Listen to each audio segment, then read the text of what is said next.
ऐसा कुछ नहीं है। जब ये 2 मेंबर कमेटी बनी थी, इससे पहले 1 मेंबर कमेटी बनी थी। उसके सामने हमने सारे फैक्ट्स रखे थे। वो फैक्ट्स हमसे साझा किए बगैर इन्होंने 2 मेंबर कमेटी बना दी। 2 मेंबर कमेटी जब बनाई तो उससे पहले एक खसरा नंबर 484 है जो डीपीएस के पीछे है प्रॉपर्टी।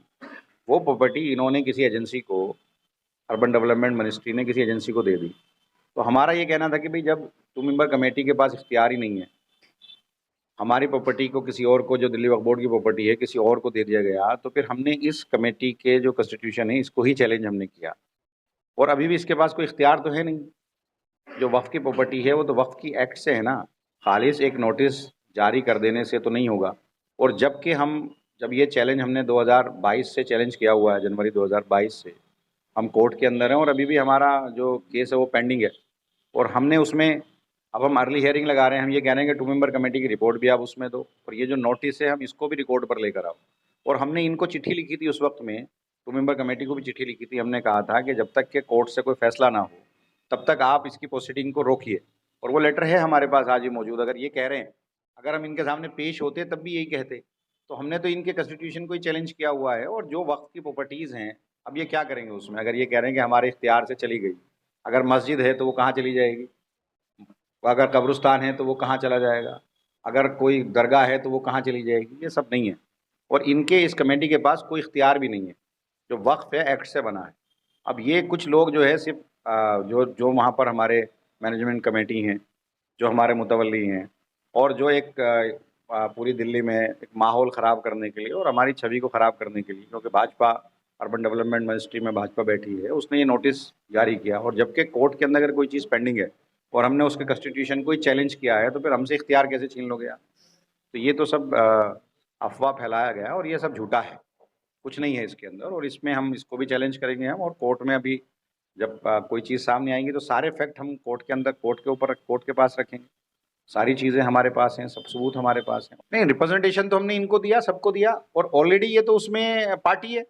जो कोर्ट के अंदर हम गए हुए हैं उसमें तो हमने इनको भी पार्टी बनाया हुआ है। हमने तो एलएनडीए को पार्टी बनाया हुआ था, हमने तो उसको पार्टी बनाया हुआ है जिसको इन्होंने खसरा 484 दिया है। हमने तो उसको भी पार्टी बनाया। सारे लोग ये उसके अंदर पार्टी हैं। तो ये कैसे कह सकते हैं कि इंटरेस्ट नहीं दिखाया और हमें रिप्रेजेंटेशन नहीं दिया? और जब हमने कोर्ट के अंदर दिया तो हमने उसकी एक कॉपी इनको भी दी और इनको एक चिट्ठी भी लिखी कि तब तक आप कोई फैसला मत करिए, कोई हियरिंग मत करो तब तक के कोर्ट से कोई फैसला ना आ जाए। तो हाई कोर्ट में जो चीज़ पेंडिंग है उस पर ये कैसे फैसला सुना सकते हैं? हमने अर्बन डेवलपमेंट मिनिस्ट्री को सारे फैक्ट, हमने ये लेटर लिखा है और हमने सारे फैक्ट उनको लिखे हैं कि भाई ऐसे ऑलरेडी ये कोर्ट के अंदर ये मैटर चल रहा है और जब तक कोर्ट इसमें कोई फैसला नहीं करता, और इस कमेटी के पास तो कोई इख्तियार भी तो नहीं है ना। ऐसा भी तो नहीं है कि प्रॉपर्टी इसको नहीं इसको दे देंगे। तो क्या है, इख्तियार तो कुछ है नहीं। इनको तो ये था कि सिर्फ आप फैक्ट सुनेंगे और किसका, जो दूसरे लोग क्लेम कर रहे हैं उनका क्या क्लेम बनता है क्या नहीं बनता, वो फैक्ट आप लेंगे और कोर्ट में पेश करेंगे। हाई कोर्ट किसको दे दी हमने? क्या हो गया उसमें? किसी को कब्जा तो दे नहीं दिया। अभी भी सारी हमारे पास हैं और सारी हमारी मैनेजमेंट कमेटी है वहाँ पर। सारे हमारे लोग हैं। जो कब्रिस्तान है, नेचर से बाई नेचर कब्रिस्तान है, जो मस्जिद है बाई नेचर मस्जिद है, आज भी मैनेजमेंट कमेटी हमारी है, उसके अंदर जो गई हैं। तो ऐसा नहीं है। हम लोग कोर्ट के अंदर जब हैं, जब हम कोर्ट में चैलेंज कर रखा हमने उसके कॉन्स्टिट्यूशन को, तो हम वहाँ सारे दस्तावेज कैसे दे सकते हैं? अगर कोर्ट हमसे कहता कि वहाँ दे दें, आप वहाँ चले जाएँ, तो हम देंगे उनको। हमने तो मांगा है, जो रिपोर्ट इन्होंने अभी सबमिट की है उसकी भी कॉपी हमें तो साझा करो हमसे। और इसमें तो सिर्फ इनको ये सुनना था, कमेटी को ये फैसला थोड़ी करना था कौन मालिक है कौन मालिक नहीं है। जो स्टेक होल्डर और दूसरे जो क्लेम कर रहे थे उनकी जो है डॉक्यूमेंट लेकर के सिर्फ पेश करना था उनको, वही तो है उनके पास। हम तो ऑलरेडी सारे डॉक्यूमेंट दे चुके हैं।